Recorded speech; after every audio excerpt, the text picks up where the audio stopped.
पहलू पर बात होगी। खास मेहमान भी हमारे साथ जुड़ चुके हैं। बीजेपी से शील धबाई जी हमारे साथ हैं, कांग्रेस से सुशील शर्मा जी हमारे साथ हैं, विश्लेषक मानचंद खंडेला जी और वरिष्ठ पत्रकार जगदीश शर्मा जी बातचीत में हमारे साथ होंगे। चलिए एक रिपोर्ट देखते हैं। चंद सवाल है, कहां से शुरू होते हैं और पार्टी की सोच जिसको लेकर सवाल खड़े हुए हैं उस पर भी बात करेंगे। पहले ये रिपोर्ट देखते हैं।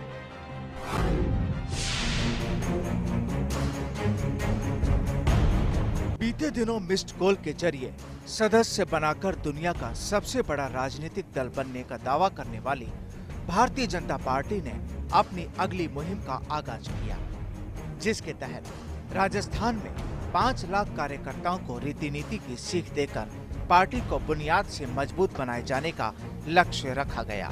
आलाकमान ने टाइम टेबल के साथ साथ बाकायदा प्रोग्राम तैयार किया और दिल्ली से नेताओं को यहाँ भेजा। लेकिन राजस्थान में संगठन और सत्ता के नेताओं ने इसे कितना सीरियसली लिया, इसे भी समझा जा सकता है। इस सच के पीछे चंद पहलू हैं। प्रशिक्षण शिविर के दौरान नेताओं ने फर्जी हाजिरी लगाई। ट्रेनर के बाद पहुंचे नेताओं ने आखिरी पंक्ति में गप्पे लड़ाए। विषय विशेषज्ञ नहीं मिलने से श्रोताओं की दिलचस्पी कम। सिद्धांतों की सीख से ज्यादा कांग्रेस की आलोचना। घटते वोट बैंक की फिक्र में असली मकसद हुआ गौण। इन पहलुओं पर अगर गौर किया जाए तो तस्वीर को साफ से समझा जा सकता है। शिविर के दौरान तीनों दिन बड़े नेताओं ने फर्जी हाजिरी लगाकर खाना पूर्ति की कोशिश की, तो वहीं जो देरी से पहुंचे आखिरी पंक्ति में बैठकर अपनी बातों में मशगूल रहे। बोलने के लिए वक्ता तो थे, लेकिन स्पेशलाइजेशन की कमी के कारण श्रोताओं की खास दिलचस्पी नजर नहीं आई।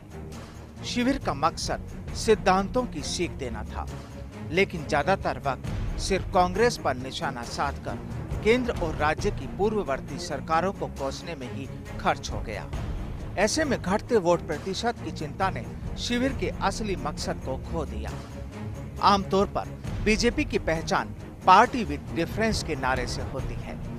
खास तौर पर आज के वक्त में इस नारे को लेकर मायनों को समझा जा सकता है। याद कीजिए, प्रधानमंत्री नरेंद्र मोदी एक वक्त संसद में बजट बहस पर जवाब देते हुए मनरेगा के भविष्य पर बोल रहे थे। विपक्ष निशाने पर था। तब मोदी ने कहा था कि राजनीति में उनके खिलाफ कई लोग खड़े होंगे। उनकी राजनीतिक सोच के खिलाफ खड़े रहने की वजह आज तक उन्होंने किसी को नहीं दी है। मनरेगा आपकी विफलताओं का जीता जागता स्मारक है। आजादी के 60 साल के बाद आपको लोगों को गड्ढे खोदने के लिए भेजना पड़ा। ये आपकी विफलताओं का स्मारक है और मैं गाजे बाजे के साथ इस स्मारक का ढोल पीटता रहूंगा। दुनिया को बताऊंगा कि ये गड्ढे तुम खोद रहे हो उन 60 साल के पापों का परिणाम है। इसलिए मेरी राजनीतिक सूझबूझ पर आप शक मत कीजिए। मनरेगा रहेगा, आन बान शान के साथ रहेगा और गाजे बाजे के साथ दुनिया में बताया जाएगा। आज सवाल मोदी की इसी सोच का है, जिसे बीते दिनों में लगातार घटते बीजेपी के ग्राफ के बीच अमित शाह और खुद नरेंद्र मोदी ने ऊपर लाने की जरूरत को समझा है। लेकिन राजस्थान में प्रशिक्षण शिविर के अंजाम को समझने के बाद इस सोच की परिणति थोड़ी मुश्किल ही नजर आती है। पहले ऑनलाइन मेंबरशिप की मुहिम, फिर घर घर जनसंपर्क और अब प्रशिक्षण शिविर। मकसद में बुराई नजर नहीं आती है, लेकिन सवाल सेकंड लाइन की लीडरशिप का भी है, जो नीचे बैठकर ऊपर चल रही नीतियों को जब तक नहीं समझ जाएंगे तो कैसे नारों को हकीकत में तब्दील किया जा सकेगा।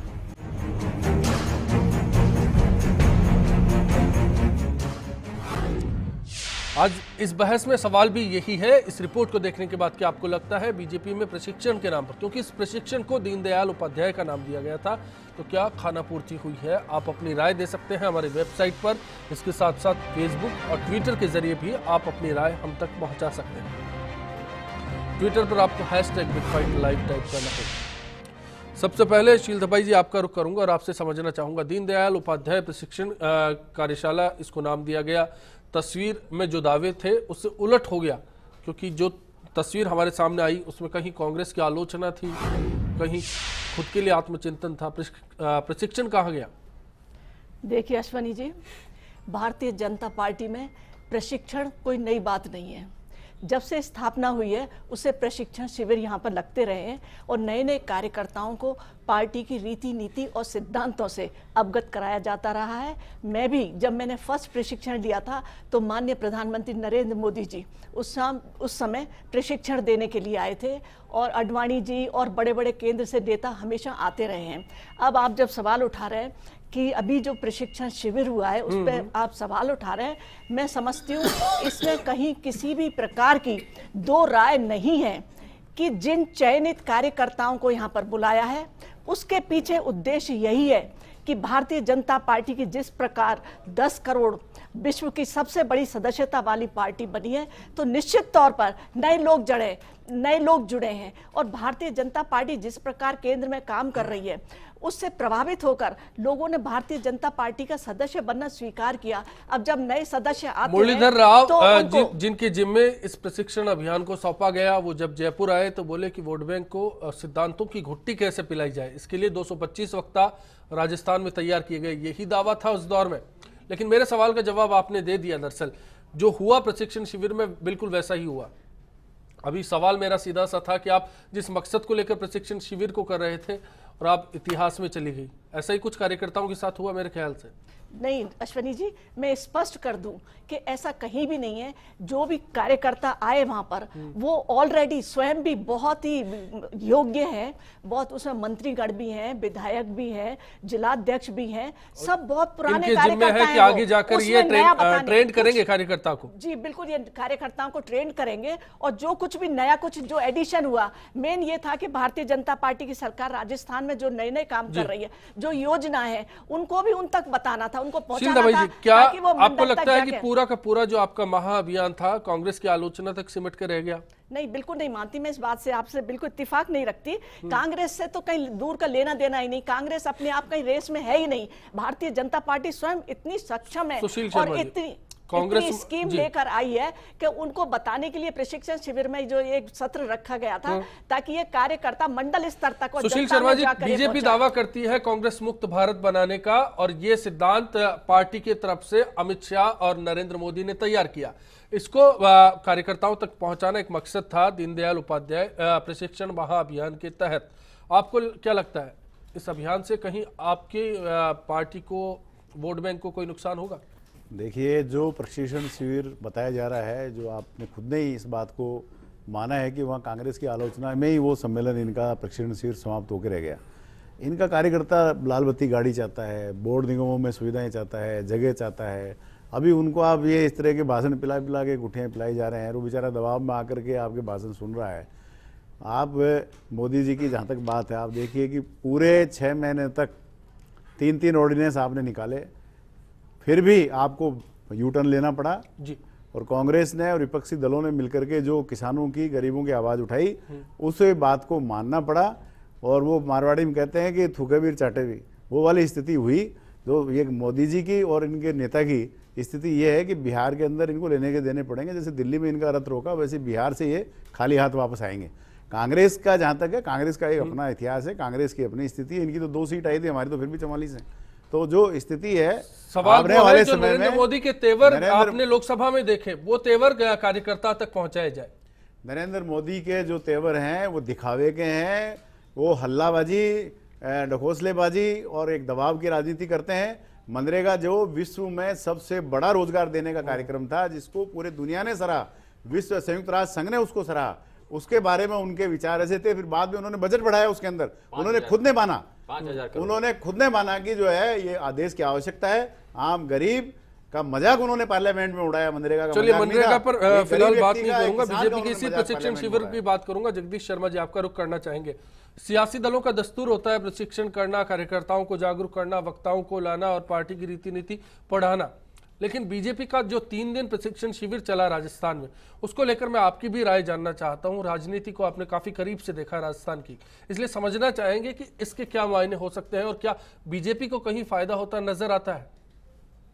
देखिए अश्विनी जी, आज जो राजनीति हो गई है, उसका जो करैक्टर है, उसका जो मार्केटिंग है, ये एक अलग ढंग का है। उसको अब पीछे से अपन कंपेयर नहीं कर सकते। जो पुराने ज़माने की राजनीति थी, उसमें कम्युनिकेशन के इतने बड़े इंतजाम नहीं थे। टेलीविज़न पे आप लाइव सारी सभाएं देख रहे हो, हर एक्टिविटी देख रहे हो। उस ज़माने में प्रशिक्षण के लिए बाकायदा शिविर लगते थे, न केवल बीजेपी में बल्कि कांग्रेस में भी लगते थे। कांग्रेस का भी एक प्रशिक्षण विभाग पूरा चलता था और जगह जगह जिलों में जाकर ये करते थे। लेकिन सवाल ये है कि उस प्रशिक्षण की जरूरत है क्या किसी को? भारतीय जनता पार्टी या कांग्रेस किसी भी पार्टी के कार्यकर्ता को कोई सिद्धांत का, इनका कोई प्रशिक्षण है क्या? अभी आप सर्वे करने निकल जाइए, 163 के करीब एमएलए, 60 रह गए, अब 160 एमएलए हैं, उनमें से आधे लोगों को ये पता नहीं है कि एकात्म मानवतावाद क्या है। एक से पूछ लीजिए आप जी। और सब बीजेपी के नाम पर एमएलए हैं या सांसद हैं या बड़े पदों पर रहे हैं। तो इस प्रशिक्षण का कोई नहीं। जो आदमी मन, वचन और कर्म से जुड़ता है किसी राजनीतिक दल के साथ, वो आदमी उसको पूरा उसके सैद्धांतिक पक्ष को भी पढ़ता है और जो उसका क्रियात्मक रूप है, प्रैक्टिकल जो अप्रोच है, उसको भी वो बहुत अच्छे तरीके से गुणता है। प्रशिक्षण महाअभियान को लेकर आपकी क्या राय है? आपको नहीं, मुझे तो मालूम कांग्रेस को या बीजेपी को फायदा नुकसान होता नजर आता है? क्योंकि ये जो है बीजेपी का आंतरिक वो है, एक्टिविटी है अपने ही कार्यकर्ता को प्रशिक्षित करने की, तो पब्लिक से डायरेक्ट इनका कोई लेना देना नहीं है। हाँ। और नए मीडिया में इतना ज्यादा इसका कोई असर हुआ सिवाय इसके कि जो ब्रीफिंग वहां हुई, तो जब एक राजनीतिक दल है वो ये तो समझाएगा कि कांग्रेस की दुर्गति क्यों हुई। इसलिए आप लोग समझ लीजिए कि आप लोगों ने अगर ये प्रशिक्षण नहीं दिया तो जो हालत कांग्रेस की हो गई है वो आपकी भी हो सकती है। ये प्रशिक्षण का चलिए, इसका एक पहलू और भी है, गिरता वोट बैंक परसेंटेज, जिसका जिक्र कांग्रेस अक्सर अपने हक में करती रही है। लोकसभा चुनाव के बाद जो चुनाव हुए उसमें बीजेपी और कांग्रेस के बीच में वोटों का जो फासला था वो कम हुआ। मैं आगे उस पर बात करूंगा, लेकिन फिलहाल प्रशिक्षण शिविर के मकसद को लेकर मानचंद खंडेला साहब आपकी भी राय जानेंगे। देखिए, मैं 2-3 बातें आपसे बताना चाह रहा हूँ। देखिए, अगर आप कंपेयर कर रहे हैं तो कंपेरेटिवली बीजेपी में बहुत बढ़िया वक्ता मूलतः ज़्यादा हैं। इसका केवल कारण ये है कि अधिकांश जो कार्यकर्ता हैं, जिस तरह से जगदीश जी ने कहा कि तन मन धन से लगने वाले हैं, वो आरएसएस से आते हैं और आरएसएस के कमिटमेंट को कोई जो है अस्वीकार नहीं कर सकता और उनको इस प्रकार का प्रशिक्षण वहां पे मिलता है। एक बात। दूसरी बात मैं यह कहना चाह रहा हूं कि जो कुछ ये प्रशिक्षण शिविर लगाए जाते हैं उसमें वास्तव में सिद्धांतों की बात होती है, नीतियों की बात होती है, कार्यक्रमों की बात होती है, व्यक्तित्व की बात होती है और इतिहास की बात होती है। मैं समझता हूं अब इस प्रकार के प्रशिक्षण शिविर लगना बंद हो गए, जो अपने आप में राजनीति के लिए दुर्भाग्य है। तीसरी बात मैं यहां पे ये कहना चाह रहा हूं कि अब जो है, जो जिसको कहा ना सब दिखावे की बातें जो है ज्यादा हो गई है। 10 करोड़, 1 करोड़, 50 लाख जैसे कुछ संख्या ही नहीं होती है। अब ऐसे वो कहने से ये लगता है कि एक बार के लिए आपने भ्रमित कर दिया, लेकिन वो नहीं होगा। एक जो आपने कहा ना कि मोदी जी का जो वाकपटुता है उसको कोई छू नहीं सकता, और जिस तरह की बातें अगर मोदी जी अपनी जो कुछ कहते हैं उसको करना शुरू कर दें तो मैं समझता हूं आज भी उनका कोई शानी नहीं है। लेकिन वो करने की जगह जा रहा, बोलना जा रहा कर रहे हैं, और ये बोलना जो सिखाना वो पहले से आता है। और 1-2 बातें में बस एक बात और कहूंगा मैं कि कार्यकर्ताओं को वास्तव में आप आलोचना करना तो सिखाइए, लेकिन मैं नाम लेके कहना चाह रहा हूं जानबूझ के, संदीप पात्रा जी और राव जी अगर टेलीविजन पे आते हैं तो मेरा ये मानना है वो अपने के लिए जो है ना वो तर्क वितर्क करते हैं, पार्टी के लिए नहीं करते हैं। और चलिए, सवाल अनुशासन का भी है। प्रशिक्षण शिविर में जो अनुशासन था बीजेपी में क्या दस्तूर रहा है, बात इसकी करेंगे। आगे वोट बैंक की भी बात करूंगा। सहयोगी लाल सिंह है, वो भी हमारे साथ उस ब्रेक के पार जुड़ेंगे। फिलहाल एक ब्रेक के लिए जा रहे हैं, आप देखते रहिए बिग फाइट जारी।